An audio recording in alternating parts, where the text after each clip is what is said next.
Olá, bem-vindo todos. Essa é mais uma live de cinema e psicanálise. Estamos só aguardando o professor Daniel entrar e já vamos dar início ao nosso bate-papo de hoje, falando sobre os heróis e os anti-heróis e os vilões e assim por diante.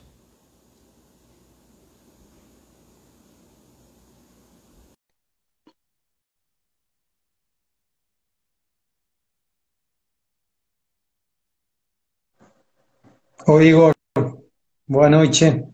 Olá, tudo bom? Boa noite. Tudo? Estou só uma arrumadinha aqui na tela, pronto. A ver.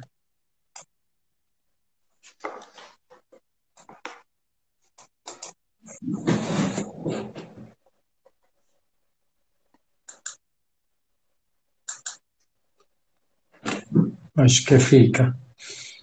Tudo bom, Igor? Tudo bom. Hoje é um dia meio especial porque teve a notícia de que dois amigos meus morreram ontem. Um é o professor da Unicamp, o professor Marcos Lutz Miller. Ele é um professor aposentado, mas foi professor de filosofia nos anos 80, 90, 2000, e ele era um grande tradutor de Hegel, era um conhecedor da filosofia de Hegel, muito bom, conhecedor da língua alemã também, muito importante. E outro amigo também da infância, da adolescência na Argentina, Brunetti, que o que tinha em comum era que os dois sabiam alemão, muito bem. É um dia bem pesado, né? Também é uma semana que É, estamos aí homenageando uma amiga nossa que também cineasta, trabalhava com cinema, adorava fotografia, vivia com o prazer das artes, aí sempre produzimos materiais juntos e ela também veio a falecer aí recente. E aí essa semana estamos homenageando, que vai ter a exibição de um filme dela no domingo para fazer uma homenagem para ela. Então eu acho que essa live veio para a gente poder homenagear esses heróis, né? As pessoas estava que pensando tanto nisso. batalharam aí. Então eu acho que quando você me falou, né, que o que tinha acontecido, né, a gente ficou até, né, vai ser uma live difícil de fazer, mas vai ser importante porque são heróis, né? São os A amizade, heróis da vida real, né? a amizade Uhum. com as pessoas cria um laço muito importante, não? E os Com amigos são um certeza. pouco esses, esses heróis da vida cotidiana. O, Uhum. o professor Marcos Miller foi professor, meu professor, ele teve no mestrado, no doutorado e também foi meu amigo. Quando eu cheguei aqui no Brasil, ele foi meu fiador do primeiro apartamento que Uhum. aluguei em Campinas. Ele e Olha. a esposa, Jean-Marie. Uhum. É, foi, foi Uhum. muito importante para mim. Com Mas, certeza. enfim, lá van eles. Vamos. Bom, já começamos, né? Um pouco. O que você tem pensado dos heróis no cinema, Igor? Uma pergunta, Bom, talvez você uhum. saiba, qual foi o primeiro filme de heróis no cinema? Você se Bem, recorda? foi uma pergunta curiosa, mas lá no começo, lá no início do cinema, já tinham feito alguns filmes de heróis, né?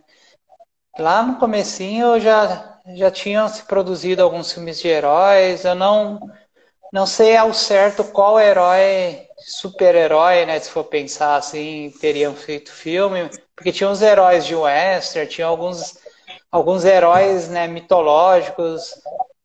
Tem um filme de 1915, se eu não me engano, que é do Perseu, a história do Perseu. Tem um Hércules de 1913. Então, os heróis mitológicos Ajá, já estavam no cinema lá desde o início, né?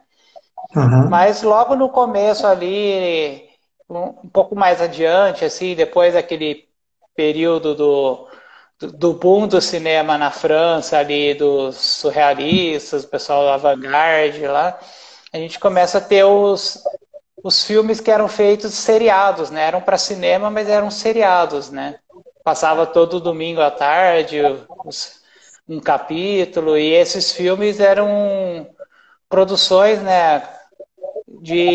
Muitas vezes de heróis. Tinha lá o Mandrake, o Fantasma, que tinham produções, né, para o cinema. O ujú, Flash Gordon é um dos primeiros também, considerado um dos pioneiros.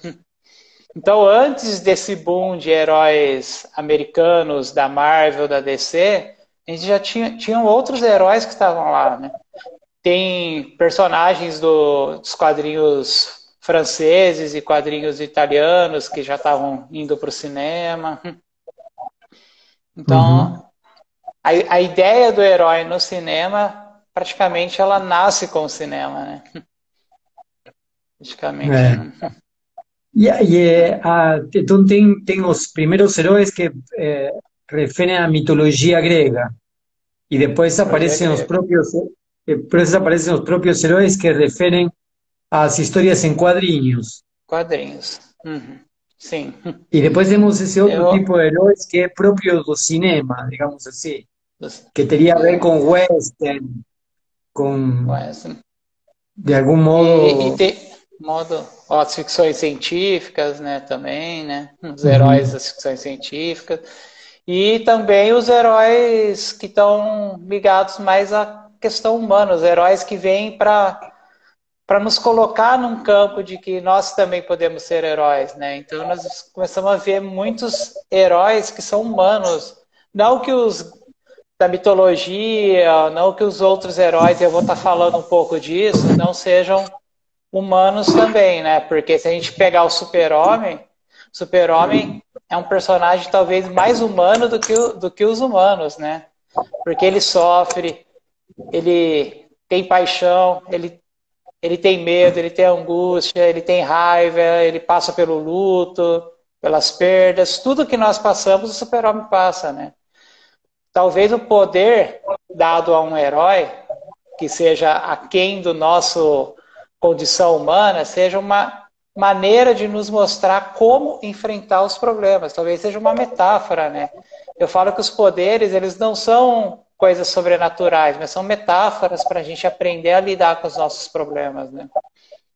ajá. Então, os heróis, eles estão aí para nos ensinar muito, né? Eu estava pensando em um filme, acho que é O Corpo Fechado, que é uma trilogia também, não? Também, isso. Uhum. Se Que é se com o Bruce lembra, que Willis. ele era, esse é um pai de família que descobre que tem um superpoder e ele não morre, não? Uhum. E aí Ele aparece não se machuca, né? mas aparece o contrapoder desse, que era um homem praticamente de cristal. E Uhum. ele tem uma espécie de fraqueza, mas transforma essa fraqueza em uma posição diabólica, em uma posição do mal, não? Não. Eu gosto muito de citar nesse filme que ele mostra justamente a questão da dualidade, né? A necessidade da dualidade, né? O bem e o mal. O bem e o mal, né? Vai muito É, de encontro com a ideia do bem e mal que tanto se fala na filosofia e também da coisa de luz e trevas. Sempre esse jogo de dualidade que é a dualidade humana, né? Ora nós estamos felizes, ora nós estamos tristes e a gente só sabe o que é felicidade porque a gente já viveu a tristeza, né? uhum. Mas sempre aparece um herói e aparece o contrapoder, O contraponto. o Uhum. contraponto, digamos, entre o bem e o mal. Mas também Mal. aparece a Uhum. figura do anti-herói, o sujeito Sim. que se atrapalha, inclusive, não? y que Uhum. fica como anti-herói. E tem outra coisa que me pareceu que aparece já vem há alguns anos. É Uhum. o cara que é herói, mas que envelheceu. E começa a ter as fraquezas, assim, Certeza. da própria passagem do tempo, não? Então, por exemplo, uma coisa que me parece que aparece muito claramente é que não é propriamente um herói, mas não sei, é o agente é, o 007. O É agente o James Bond, 007 né? no início Uhum. é James Bond. É no Uhum. início, ele é Sean Connery, quando Sean Connery Uhum. era jovem, não? E, bom, ele já aparece com todo esplendor, aparece com Uhum. potência sexual, digamos, tem todos os componentes de uma certa virilidade. É, Uhum. nos últimos James Bond, os últimos episódios, digamos assim, do Agente Uhum. 007, Daniel Cage, acho que se chama, né? Isso. O, Isso. Daniel ele Craig. já Uhum. aparece desgastado já, não consegue Uhum. passar a prova física, já a virilidade sexual já passou, Uhum. da história, digamos, já não tem mais isso. Mas ele mesmo assim, é interessante que ele vai e faz aquilo que tem que fazer por dever, não? Há uma Uhum. cena em dos 007 onde digamos assim, o delinquente vai correndo e ele pula um muro. E James Uhum. Bond vê que não vai conseguir pular, então atravessa o muro, quer dizer, dá de É. cabeça, rompe todo e continua, né? É uma Uhum. coisa bem interessante isso. Aqui diz, Daniel, acho que você tocou num ponto, em um grande ponto. As pessoas têm tantas bandeiras hoje que apoiam só porque está na mídia e na moda. Mas também ainda um tremendo desrespeito pelas pessoas que envelhecem. É, pois é, tem. Uhum. Mas eu acho que no É, eu caso da. queria. Pode Aqui falar. tem outro que diz: heróis de matinês eram Fantasma, Mandrake, Superman, Capitán Marvel, Dick Tracy, eu me lembro de Dick Tracy, mas veja que todos eles são originados em histórias em quadrinhos. As Quadrinhos. histórias em Uhum. quadrinhos são a grande fonte de todos Com esses, né? certeza. Dick É. Tracy é um deles. Eu me lembro da minha Uhum. infância com Dick Tracy, né? Uhum. Eu Tem ia heróis puxar um ponto épicos. aí do envelhecido, porque antigamente nas histórias e quadrinhos, na mitologia a gente já tem isso. Lá nos gregos a gente já tem, depois a gente vai ter isso nos quadrinhos, tinha no cinema. Os heróis, e isso a gente vai ver na jornada do herói lá com o Joseph Campbell, né? Ele vai mostrar isso. Os heróis, tinha o herói que tinha a sua virilidade ali, estava na ativa, vamos dizer assim, ele era o jovem porque ele tinha a potência de energia para poder enfrentar os vilões, quem ele tinha que enfrentar, mas junto com o herói sempre tinha o herói mais velho, que já tinha vivido aquela jornada e agora estava passando a experiência, que era o sábio, né? Então a gente via lá no Star Wars, por exemplo, o Luke Skywalker, ele tem o mestre Isso. dele que é o Obi-Wan Kenobi. Todos os heróis tinham os seus mestres de alguma forma. O Super-Homem, ele tem o pai dele lá que aparece até no primeiro filme lá com o Christopher Reeve, tem aquela coisa do o pai dele aparecendo lá, aquela imagem do pai que aparece no cristal para ser o mentor dele, né? Dar instrução para ele, orientá-lo. Então sempre tinha o mais velho como instrutor. E parece que essa imagem do mais velho como mentor foi se perdendo, né?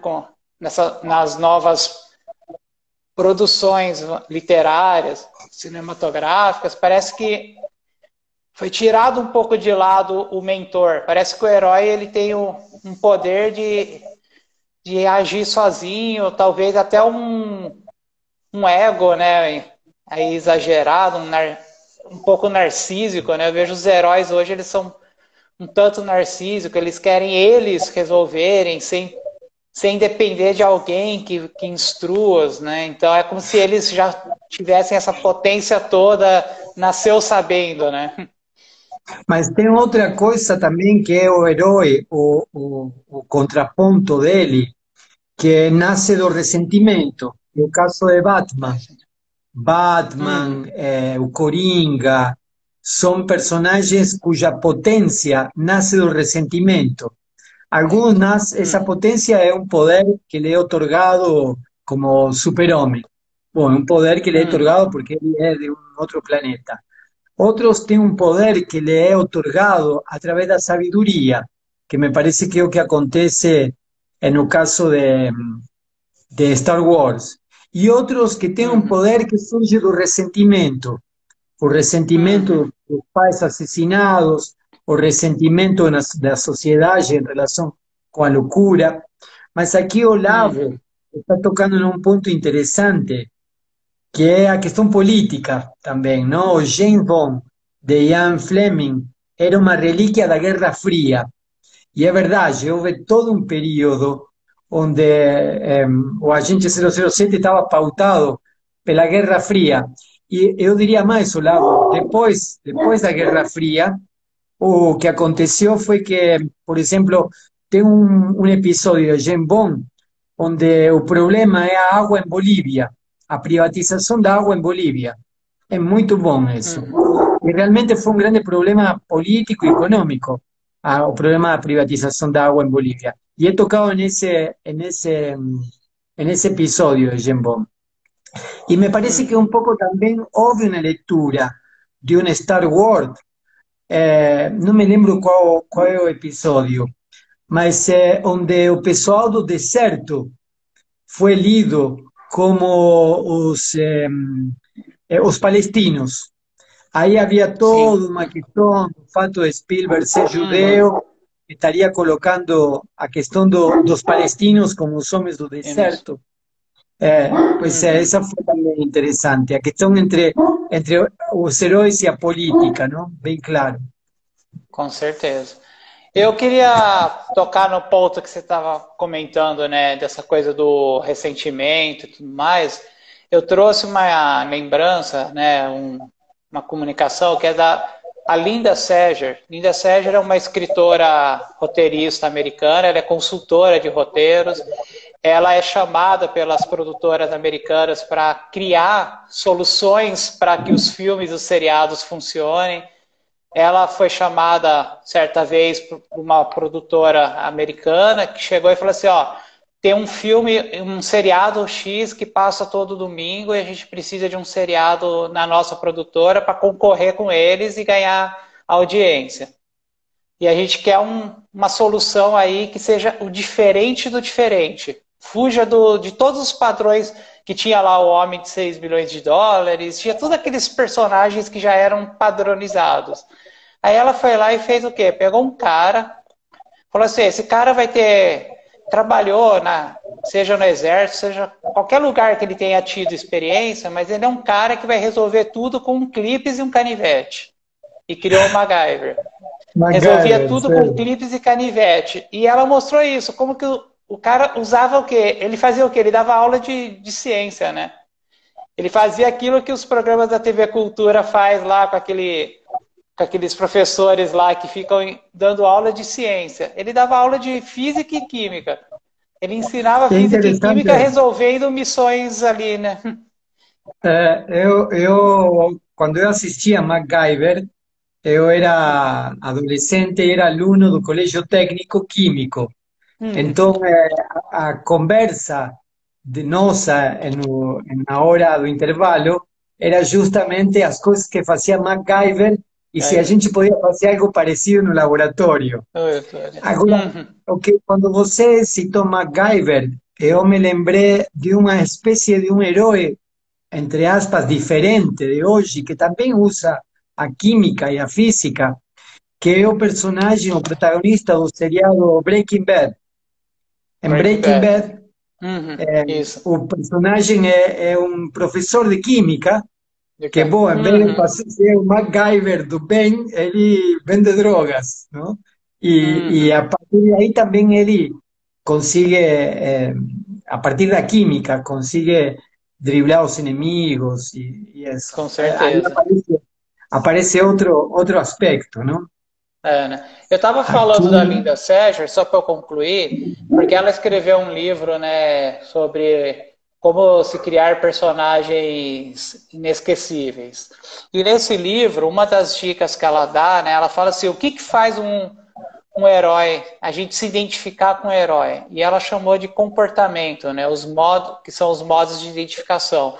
Então ela fala, você tem o herói que é o professor, você tem o herói, que é o sujeito comum que vai lá trabalhar no jornal, vai lá, tem o herói que vende pizza, você tem o herói que é engenheiro, você tem o herói que é técnico de computação, você tem o herói que é mais atleta. Cada um tem um perfil, e os perfis vão fazer a gente se identificar. Você tem, por exemplo, heróis, que até a gente poderia dizer anti-heróis, depois eu posso até pontuar o que é um anti-herói, né? Eu trouxe alguma coisa, mas tem os heróis ali que são os rebeldes, sem causa. Aqueles que pegam a também. moto, atravessam a estrada, e quantas pessoas não se identificam com eles porque eles estão lidando com a oportunidade da liberdade que muitos querem ter e não tem coragem de ter, e eles tiveram a coragem, né? Então, Eu o vi que, herói eu vi que se construye a partir de trazos identitarios y de desejos no realizados, ¿no? não, Que realizados. o herói de algún modo realizaría. O sea, por un lado, cara, químico, farmacéutico o jornalista, que é o Com traço certeza. que unificaria, e depois ele realiza aquilo que o jornalista ou químico não faz na vida cotidiana. Mas aí Jana. você, como que você realiza na tela a partir disso. O homem de 100 milhões de dólares, na minha época, se chamava homem de 1 milhão de dólares, porque já 1 milhão era Era muito. muito. E era um homem de 1 milhão de dólares, o homem nuclear, porque ele tinha uma. Habían feito alguma coisa nuclear nele e isso que tinha pernas, corria. E estava a mulher nuclear também. Estava Também. o homem nuclear e a mulher nuclear. E É. também estava o super-homem e estava a Mulher Maravilha, também, na época. Não eram Alguém perguntou personagens. aí, né? E as mulheres, né? E as Então, eram heroínas? personagens. Bom, quando a Isso é gente uma fala em coisa que. herói, eu acho que seria um termo genérico para lidar com herói e É, heroínas, né? Porque heroína. as Isso é heroínas uma são coisa que tão a Marvel, presentes. isso é uma coisa que a Marvel desenvolveu muito agora, mas já se Hum, fazia na década de 60, 70, uhum. 80, já se fazia isso. É, né? Então já apareciam. No contraponto do Tarzan, por exemplo, a gente tinha uma personagem chamada China, que escrevia Shena, que era tipo um Tarzan da floresta, que era mulher, né? E ela era. O Uhum. quadrinho dela vendia até mais que o Tarzan em alguns lugares, né? Era uma personagem muito importante. A Mulher Maravilha é uma personagem que foi historicamente importante, né? Politicamente falando, né? Foi uma personagem importante.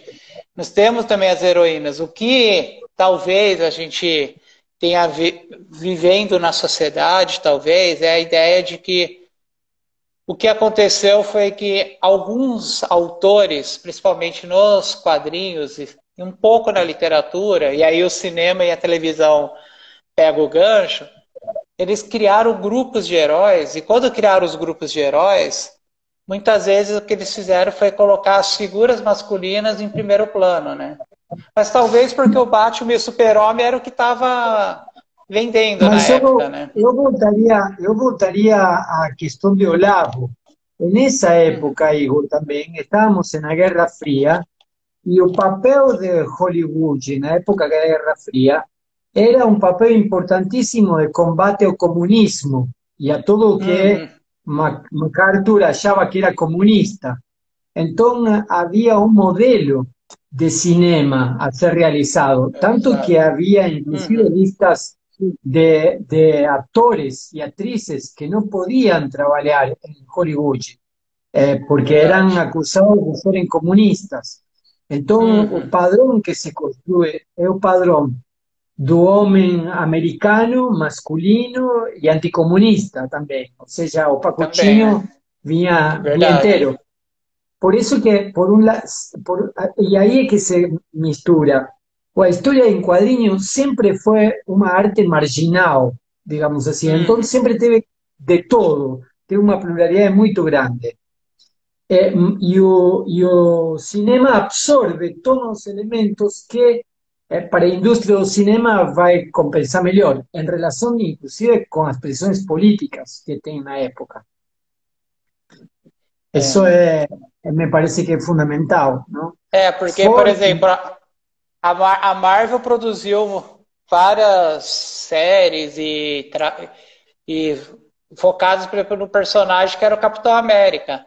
Porque era o soldado com uma certa força aquém do normal, mas que era a representação do exército americano, né? Ia combater o exatamente, nazismo, né? exatamente. É. Havia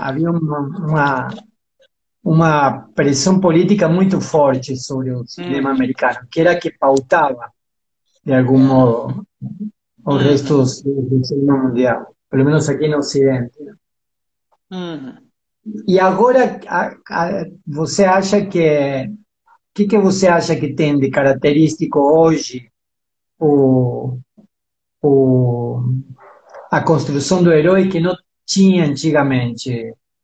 Basicamente na Marvel e DC, que são Uhum. É. que O são que as eu vi assim, fundamentais.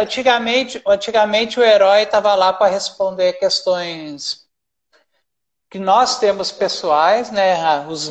Os heróis da mitologia grega estão aí para resolver as nossas questões da psique humana.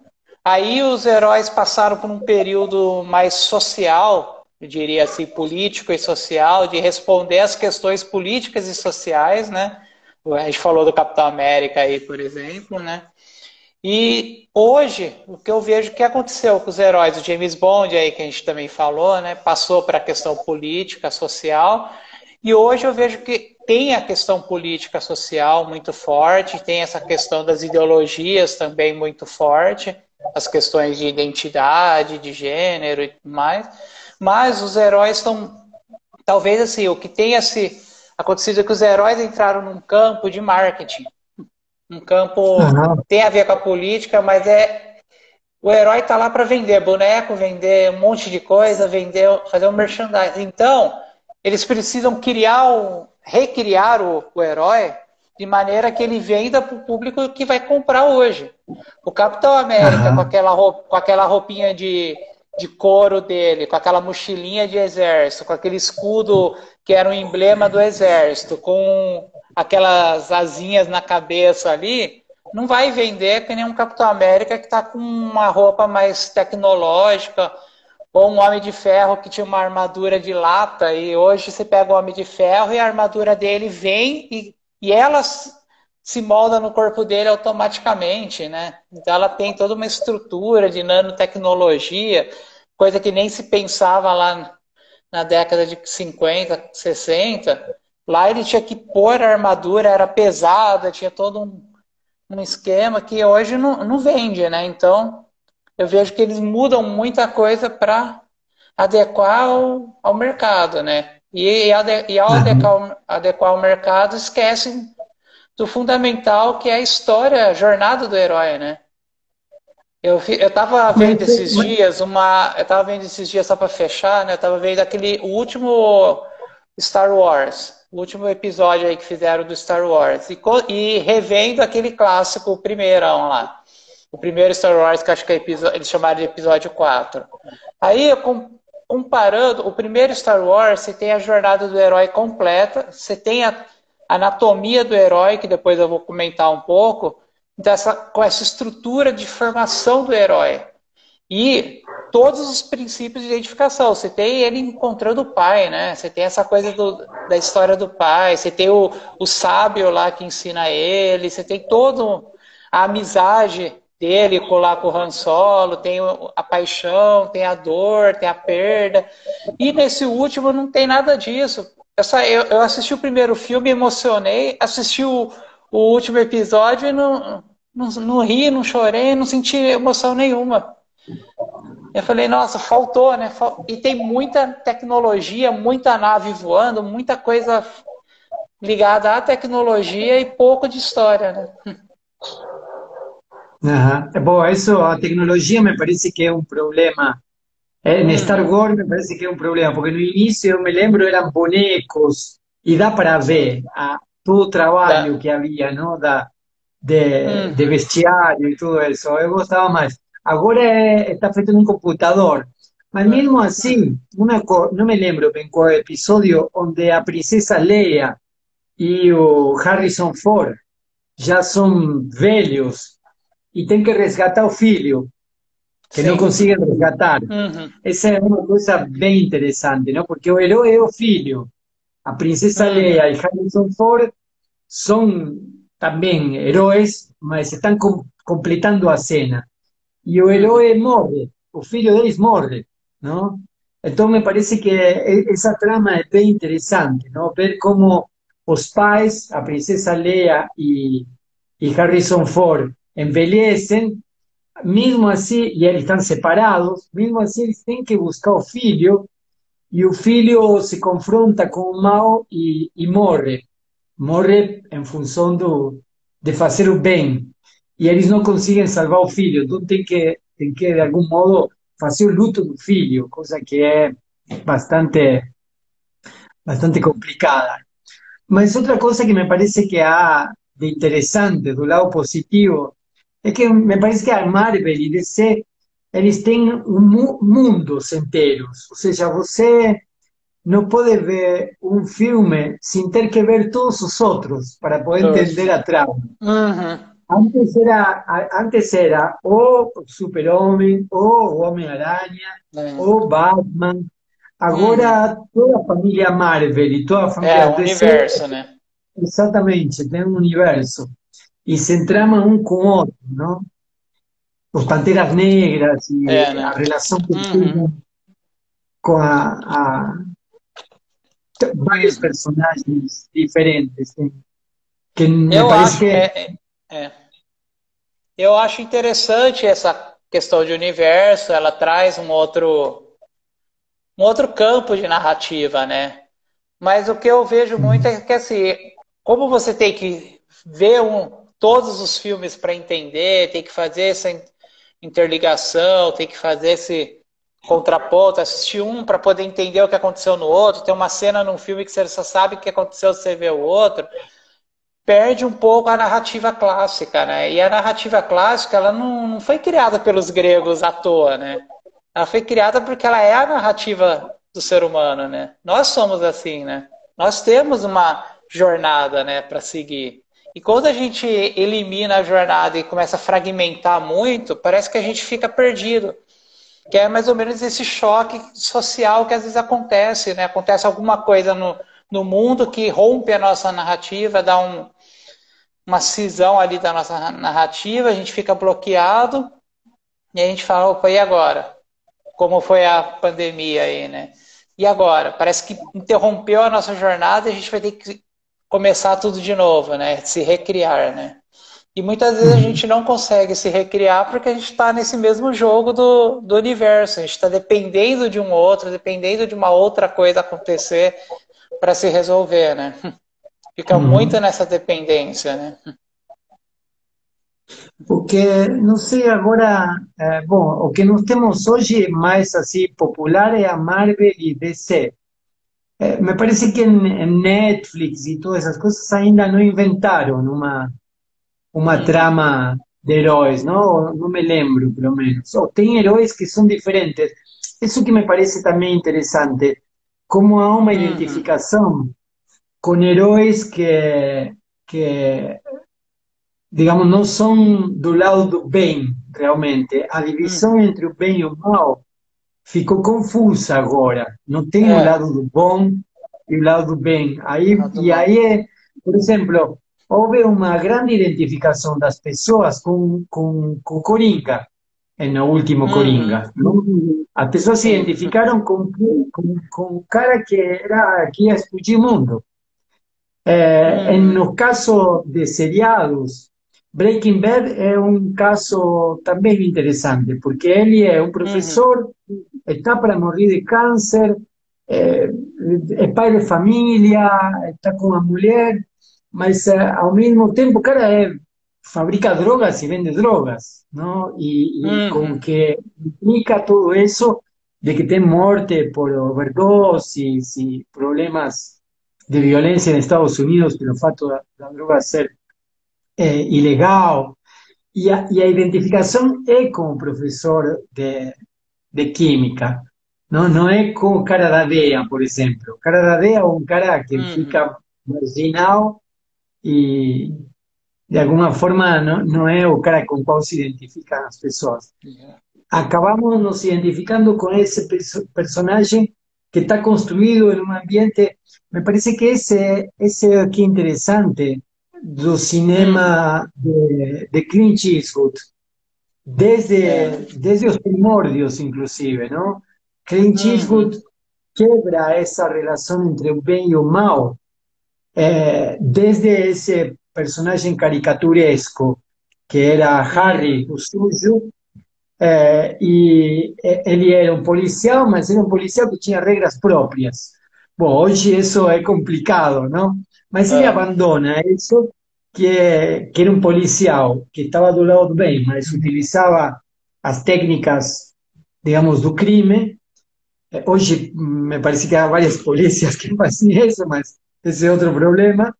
E no lugar nós temos hoje o cinema de, Hollywood, de Clint Eastwood, onde os personagens estão em uma confusão do que é o bem e o mal. Estou me lembrando, por exemplo, um filme já antigo de Clint Eastwood com Gene Hackman, que se chama, acho que Poder Absoluto. Poder absoluto, E isso. Uhum. Clint Eastwood é um ladrão, mas Gene Hackman é muito pior, é um político corrupto. Uhum. E o embate está aí, não? É uma coisa interessante, Exato. como se Uhum. coloca o legal e o ilegal, o bem e o mal, de uma Ah, forma de tonalidades, já não é claro e é, escuro. é verdade. Eu vi duas situações nesse, pensando no bem e mal, né? Primeiro, pensando na Hannah Arendt, né, no A Banalidade do Mal, que ela vai falar justamente isso. Se você tira a culpa de um sujeito e coloca a culpa numa instituição que não tem sujeito. Ah, a culpa é do nazismo. Mas quem é o nazismo? Quem é o cara que matou? Você ignora o cara que matou e deixa a instituição como a responsável. Quando a instituição, a ideologia se torna responsável pelo mal, aí você se identifica, porque se você se identifica com os conceitos daquela instituição, você vai se identificar com os sujeitos que pertencem àquela instituição, sendo bons ou maus, né? Então, o Perfeito. conceito de mal acaba indo por um caminho de identificação, né? Que é o Coringa, né? Quantas pessoas não passaram pelas situações que ele passou na vida dele? E as pessoas acabam Uhum. se identificando nesse processo, né? E a outra coisa que eu vejo, que aí eu acho que tem a ver com o que um comentaram aqui sobre a ideia das insígnias masculinas clássicas, mas eu diria de um modo geral qualquer insígnia clássica, né? Porque o conceito clássico, que eu diria que não é clássico, mas eu diria que é a rotulação social, eu chamaria assim, define uma ideia de bom e mal, que a gente poderia entrar lá no pegar Kant, pegar Platão, pegar tantos autores aí, pegar principalmente aí, se a gente for pegar aí os contemporâneos, década de 60, Sartre, Heidegger e tantos que falaram sobre a coisa do mal, Nietzsche, que foi falar principalmente aí sobre o mal, o bem e o mal, né? Falar muito Uhum. além do bem e do mal e todo esse contexto, e principalmente a Hannah Arendt, né? E aí eu vejo assim, que se criou questão, né, de o que é bom, o que é mal. E muitas vezes o que é bom e o que é mal está definido por um padrão de uma sociedade. Às vezes, num grupo social, o que é bom para eles pode não ser bom para outro grupo social. Então, os pontos de vista, a subjetividade entra em jogo, né, para definir o bem e o mal. E aí, de repente, a gente fala, né, pegar um personagem. A Marvel tem um lá que é um anti-herói que mataram a família dele, ele viu a família morrer, ele pegou um monte de arma e saiu matando todos os bandidos, que é o Justiceiro. Aí você pega um personagem chamado Justiceiro, que mata a doidada. Aí você fala, tá errado matar? Qual é o conceito de errado nesse personagem? Se ele tá lá salvando vidas, ele tá fazendo bem. Mas se ele tá matando, ele tá errado. E aí fica um contraponto de bom e mal ali, complicadíssimo, né? Fica um jogo ali de o que é certo, o que é errado, que compromete muito a ideia, porque é uma questão social, né? Então, talvez que a gente possa enxergar aí, as pessoas se identificarem com Coringa, ou se identificarem. Eu conheço muita gente que fala que o melhor personagem de Star Wars é o Darth Vader. É o vilão. O pessoal adora o vilão, o pessoal se fantasia do vilão, porque ele é o personagem mais bem construído. E por quê? Porque ele consegue fazer, ou seja, ele subverte aquilo que nós temos vontade de fazer e não fazemos. Quantas vezes a gente não tem vontade de chutar o pau da barraca, quebrar as coisas, e a gente não faz isso justamente porque a gente sabe que a gente tem um superego bom, que não permite que a gente faça isso. Mas ele fez aquilo que nós temos vontade de fazer, né? O Justiceiro, o Dirty Harry, né? Foi lá e fez o que muita gente tem vontade de fazer. E não só para falar de masculinos, mas também para falar de personagens femininas. Quantas personagens femininas não fazem também muitas coisas? Na Marvel tem, né? Ali nos Vingadores nós temos a Viúva Negra. A Viúva Negra faz coisas que nós não temos coragem de fazer, né? Ela tá Eu lá me estava me realizando. lembrando de isso, a Mulher Gato, por exemplo, que é uma Uhum, vilã nas, na, pena. na história de Batman. Tem vilões e tem uma vilã que é a Mulher Gato. E a Mulher Uhum, Gato tem esse componente uhum. da sensualidade feminina a, com a destreza, com a habilidade, com a inteligência e com a força que ela tem. Não? Tem, quer Uhum. dizer, tem todos os componentes que acabam sendo um atrativo também. Por isso a Mulher Gato é uma vilã, mas ao mesmo tempo as pessoas se identificam com a Mulher Gato. Verdade. Eu tenho o box do Tim Burton, que tem os dois filmes que ele fez do Batman. E no Batman, que tem a Mulher Gato lá da Michelle Pfeiffer, no Making of, o Tim Burton foi entrevistado e perguntaram para ele: para você, quem é a Mulher Gato? Ele falou assim: a Mulher Gato, ela é a destreza e a sabedoria, porque todos os vilões do Batman vão presos e são pegos pelo Batman. Ela é a única que nunca é pega pelo Batman. Exatamente. É verdade. Porque ela pega o Batman. É ela Exatamente. que cria uma armadilha para que. Tanto é que recentemente fizeram até o casamento dela com o Batman, né? Isso é muito bom. Você ia falar da anatomia dos Anatomia. heróis. Então, eu ia falar a ideia de. Porque às vezes a gente está falando de herói, mas o que é o herói, né? Como que se constitui o herói, né? Então eu trouxe do professor, um amigo meu, que também dá aula como professor convidado na Unicamp, na parte de multimeios. Ele é presidente do Instituto Shakespeare do Brasil, que é o professor Ronaldo Marim. O Ronaldo Marim, ele fez a tese de mestrado e doutorado dele em torno de uma tríade que ele chegou a partir da semiótica, né? Ele chegou numa tríade, os três componentes necessários para formular um herói. Então ele chegou na ideia que o herói é composto por três arquétipos. É o Uhum, cordial, porque sem a cordialidade ele não vai querer ajudar ninguém, né? A cordialidade tá ligado aí à empatia, né? uhum. ele é sábio, ele tem que ser sábio, tem que ter a sabedoria, inclusive a sabedoria para lidar com as dificuldades, os problemas e as angústias que ser herói causa, né? Porque é uma responsabilidade tremenda e é um abandono. Você tem que fazer o luto da sua vida para se tornar herói, né? Você tem que É, abandonar muitas coisas. E por último, ser guerreiro, né?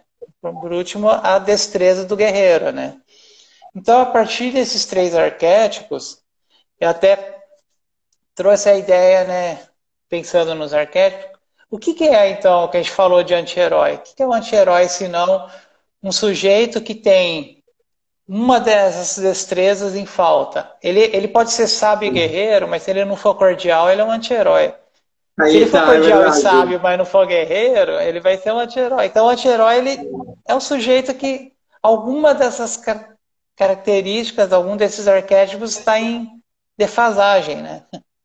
Se for pensar, pode ser, ou pode estar em exagero também, porque de repente um sujeito que tem um ego ali um pouco inflado, um sujeito narcísico, e ele Claro, tem todas as características para ser um herói, e de repente ele, além de todas as características do herói, ele é narcísico, ele vai pensar nele, né? Na hora final ali de resolver a claro. situação, ele vai pensar mais nele do que no, na vítima ali que está na situação, né? Eu Eh, brinco até que eu falo, dice- e todos nós temos um pouco de narcisismo. E isso ficou claro, por exemplo, no Luke Skywalker. Porque a hora que ele enfrenta o pai dele,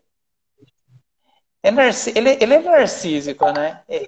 claro, Ele vai lá e fala pro pai, ó, você fez, e ele tá pensando nele, ele não sabe nem por que, que o pai dele virou o Darth Vader, ele não sabe da história.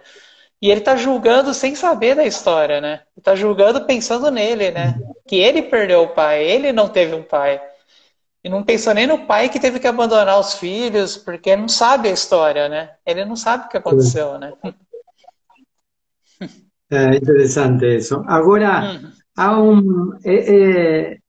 en esos personajes más contemporáneos o en los filmes de Clint Eastwood, o herói, ele é sábio, é cordial, é guerreiro, mas mesmo assim não está encerrado nessa dicotomia do bem e do mal. Então parece que o bem e o mal, a partir dessa caracterização que você faz, ficam como secundários. Uhum. Quando a gente poderia pensar que eram primários, mas não é primário. Ou seja, esses três elementos que você coloca começam com os personagens mais tradicionais, tirados Uhum. da mitologia grega, da história em quadrinhos ou dos personagens atuais também, onde o bem e o Uhum. mal não está bastante confuso. E esses três elementos que você cita mantém a pauta, digamos, Uhum. de trabalho. É verdade isso. E é até pensar que o bem e o mal hoje, por exemplo, a gente teve um filme da Marvel que foi o Guerra Civil, onde o Capitão América reencontra o Soldado Invernal lá, que é o parceiro dele, o Bucky. O parceiro dele foi acusado de ter cometido alguns crimes, e aí há um conflito entre heróis. O Capitão América queria uma equipe de heróis, o Homem de Ferro, que era o parceiro dele de luta lá nos Vingadores, queria uma outra equipe e eles vão lutar entre eles. É isso. Então a gente tem um filme É, onde heróis lutam com heróis. E aí lutam heróis com heróis. você divide a sociedade, porque quem foi para a sala de cinema, teve um grupo de pessoas na sala de cinema defendendo a Capitão América e teve um grupo defendendo o Homem de Ferro. E eles brigavam entre eles, né? Nas redes Eu acho sociais tinha brigas feias. isso é uma coisa que não acontece, que é a primeira vez que acontece na história do Uhum. cinema, não? Heróis contra heróis. No cinema é, né? No cinema é bem curioso isso, né? Eu não me recordo também de um outro filme que tenha tido briga de herói com herói, né? Eu acho que é um elemento novo que a Marvel É, coloca, me teve parece. o. É, teve. Eles talvez foi um contraponto com o filme do Batman versus Super-Homem, né? Que o Batman e o Bom, Super-Homem estão brigando, mas sim. mas no final eles se resolvem, né? Isso. É. Que você, a ver, puxando assim um pouco a imaginação, você acha que para onde que vai a Marvel e DC? Continuam na mesma história? Qual será a nova revelação desses grupos assim que organizam, Uhum. digamos, a temática do herói? O que você É, acha, Igor? eu tenho visto, principalmente a Marvel, mais até do que a DC, eles estão indo para um caminho muito das questões ideológicas, né? É questão de gênero, é questão de Sim. etnia, então o foco tá saindo da história e tá ficando na cota, vamos dizer assim, né? Tá indo para esse caminho de colocar, né?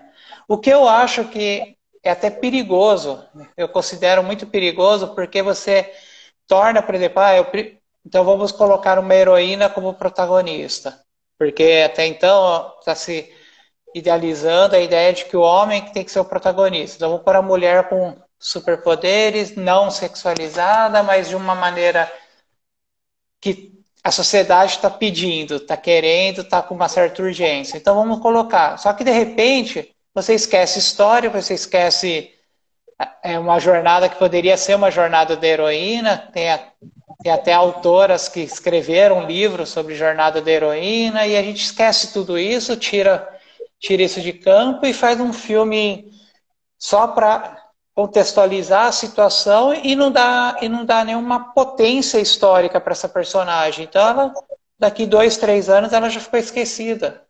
Tanto é que nós É. falamos de heróis masculinos e a gente tenta resgatar heroínas, a gente resgatou Mulher Maravilha, resgatou também vilãs como Mulher Gato, mas parece que as outras ficaram lá para trás e se perderam porque elas ficaram com o foco da questão social e não da história, né? Elas não se tornaram uma personagem, né? Elas se tornaram uma representação apenas, né?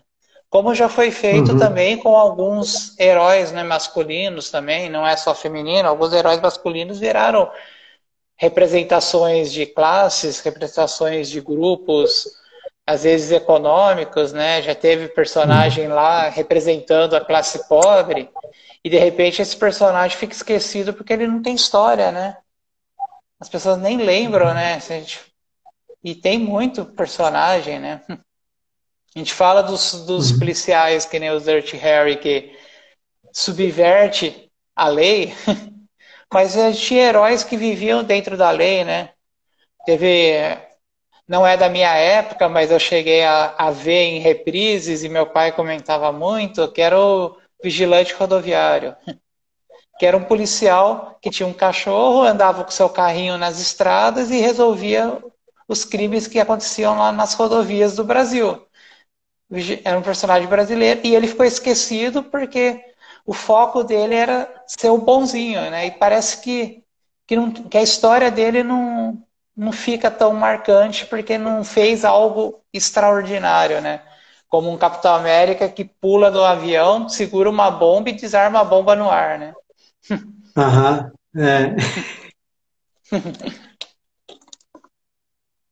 Mas que você acha que vai ser o próximo passo da Marvel? Ou seja, até agora me parece que a Marvel está respondendo a uma demanda de mercado a Mercado. través de questões Uhum. identitárias. Me parece que é isso. Ou seja, a A hora que Marvel. passar o boom do mercado, eles perceberem que vão ter que voltar às histórias, eu acho que o foco vai ser mais. Vão tirar os heróis adultos. Eu acho que eles já estão preparando o terreno com esses heróis mais novos. A Marvel já botou o Homem-Aranha mais novo. A DC já colocou o Flash mais novo. Eu acho que eles estão começando a preparar terreno para essa turminha mais nova aparecer, para uma representação de uma geração que, na nossa época, né, você deve lembrar do passado, você vai lembrar que, tipo, você tinha 16, 17 anos, você estava fazendo coisas que hoje os de 7, 8 fazem, né? Então, eu acho que a geração tá muito avançada, então eles vão ter que dar conta dessa geração mais nova e criar heróis que representam essa geração, né? Porque um Homem-Aranha É. mais velho, um Capitão América que é mais velho, já não vai ter a potência de representação do que um Homem-Aranha mais novo, né? Então, você acha que vai ter novos personagens que vão a tentar se identificar com novas gerações? Esse vai ser o Eu acho próximo que passo da sim. Marvel vai DC. Eu acredito que sim. Boa, boa ideia. Eu acho que pode ser por aí também. Uhum. É. Ó, nós temos 3 minutos. Aí já ele acusou aqui que tem 3 minutos para cair. Então você encerra e a gente se encontra na próxima. Assim, vamos encerrar cada um com um pensamento sobre herói. Eu trouxe um pensamento. Para mim, a frase máxima que eu traria é necessário ressuscitar os mitos. A partir dos mitos é necessário ressuscitar os heróis, porque são eles que nos ensinam como lidar com a nossa própria jornada de vida. Eu estou na expectativa do que vem pela frente ainda. Talvez seja Uhum, essa minha uhum, reflexão. O que vem pela frente em relação uhum, com os novos heróis? Para mim é uhum. isso. Encerramos por aqui, assim não perdemos a live. Um Sim, abraço, Igor. vamos encerrando. Até a Obrigado a próxima, todos aí que a todos e participaram todas e também. sigam seus heróis. Abraço. Abraço.